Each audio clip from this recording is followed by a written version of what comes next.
ফিরে আসো আফসোস, এত বড় ভূমিকম্প হলো তাও মসজিদগুলো নামাজের সময় মসজিদগুলো ভরে না। আরো দুঃখের কথা হলো আমার দেশে ওয়াজ মাহফিলে মানুষ বেশি নাকি মসজিদের জামাতে মানুষ বেশি? কথা কন না কেন? মানুষ বেশি হওয়া উচিত ছিল মাহফিলে নাকি মসজিদে?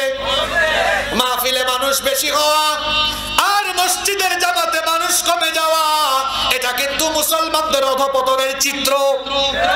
মাহফিলের মধ্যে হাজার হাজার মানুষ হওয়া মাহফিলের সফলতা নয়, বরং মাহফিলগুলোতে এসে কতগুলা মানুষ দিনের দিকে ফিরে আসলো, এটাই হলো মূল কথা।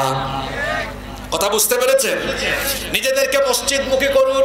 যে ঈমান আপনাকে আপনার বাড়ি থেকে বের করে মসজিদে ঢুকাতে পারে না, এ দুর্বল ঈমান আপনার নাকে জান্নাতের গন্ধ লাগাতে পারবে না।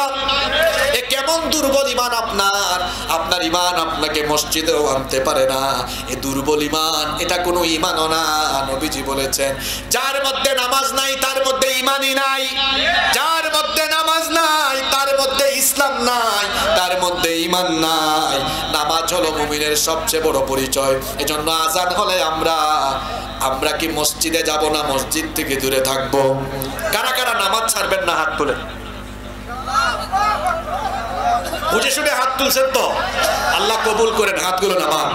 কষ্ট হচ্ছে আপনাদের?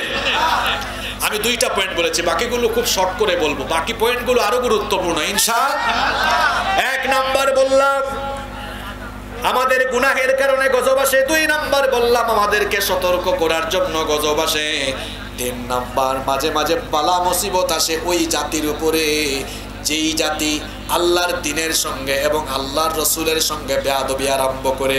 পৃথিবীতে এমন অসভ্য 6টা জাতি ছিল যারা আল্লাহর সাথে বেয়াদবি এবং রাসূলের সাথে বেয়াদবি করার কারণে ওই জাতিদেরকে সমূলে ধ্বংস করা হয়েছে। কথা বুঝে থাকলে বলেন তো পৃথিবীর কয়টা জাতিকে সমূলে ধ্বংস করা হয়েছে? আরো জোরে বলেন। দেখেন আমি কোরআন থেকেই বলবো, আগে জাতিগুলোর নাম বলি। 1 নাম্বার হলো নূহ আলাইহিস সালামের অবাধ্য জাতি। নূহ আলাইহিস সালামের অবাধ্য জাতি যখন তাদের নবীকে পাগল বলেছে, তাদের নবীর সঙ্গে বেয়াদবি করেছে, যুগে যুগে কোরআন পড়লে দেখবেন সকল নবীর যুগে দ্বীন বিরোধীরা নবীদেরকে পাগল বলেছে। এটা ছিল তাদের কমন একটা ডায়লগ। নবীদের যুগে যেমন দ্বীন বিরোধীরা পাগল বলতো, আজকের এই যুগেও দেখবেন দ্বীন বিরোধীরা নবীদের উত্তরসূরি আলেমদেরকেও পাগল এবং নতুন নতুন শব্দ মৌলবাদী আর জঙ্গিবাদী বলে গালিগালাজ করে।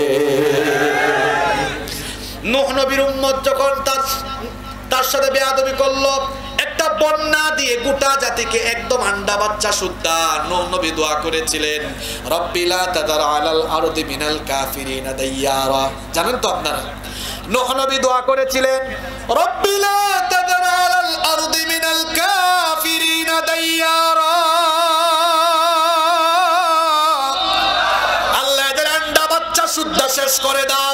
সবগুলা কাফিরকে আল্লাহ শেষ করে দিয়েছেন। 2 নাম্বার জাতি হলো হুদ আলাইহিস সালামের আদ জাতি, এরাও বেয়াদবি করেছিল। 3 নাম্বার হলো সালেহ আলাইহিস সালামের সামুদ জাতি। 4 নাম্বার হলো শুআইব আলাইহিস সালামের মাদিয়ানবাসী।